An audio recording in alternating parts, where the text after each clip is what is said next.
This is Axis Empire's Ultimate Edition from Decision Games. We're playing the 1937 start full campaign with both Daisenshu and Total Krieg. This is the situation at the end of January-February 1938.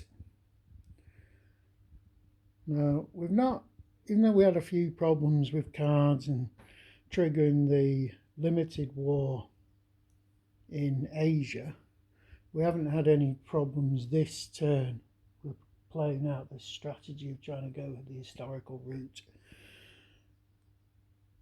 Because the war started, a lot of nations ended up pulling in their outbreak of war units, which all got into the delay box and then ended up scattered across the chart accordingly when they actually will arrive. In terms of Japanese cards, nothing epic went down with the Japanese cards, but what they did.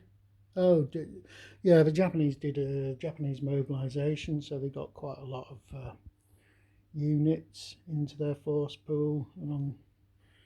But the situation in China, they've made quite a lot of progress in the north, in Hubei. They've captured Beijing, whatever it was called back then, and they have largely pushed Hubei's forces out of their particular territory.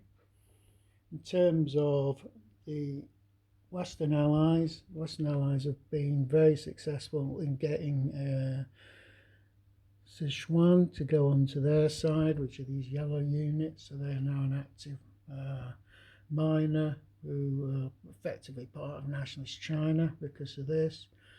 The Russians, similar sort of thing, they were very successful in their diplomacy and managed to get Mongolia as an allied nation.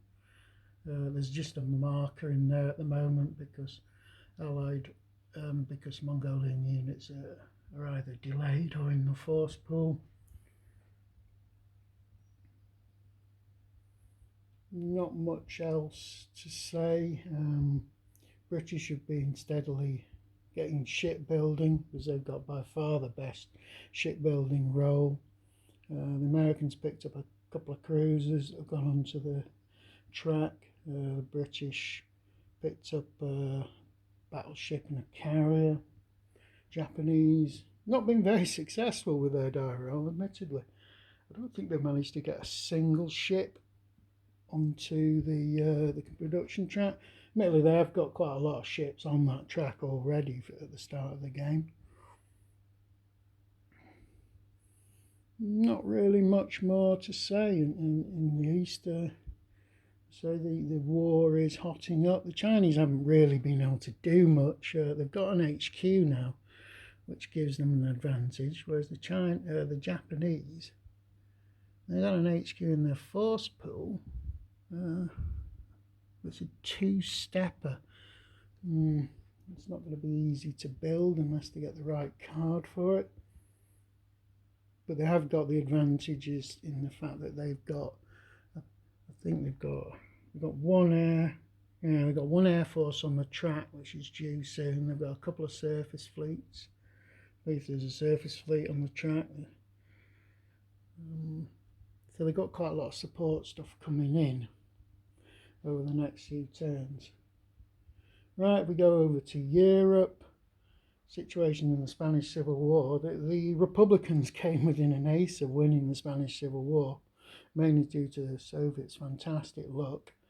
But the Soviet support of the Republicans this term backfired, and they ended up losing a position on the board, which means they need 2 Civil War victories to actually win now.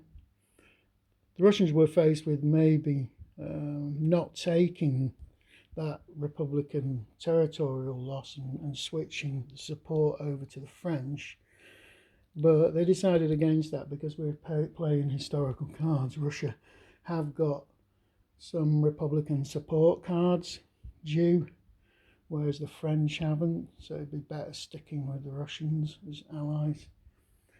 for the Spanish Republic. British, very little going on really. Got a unit onto the map.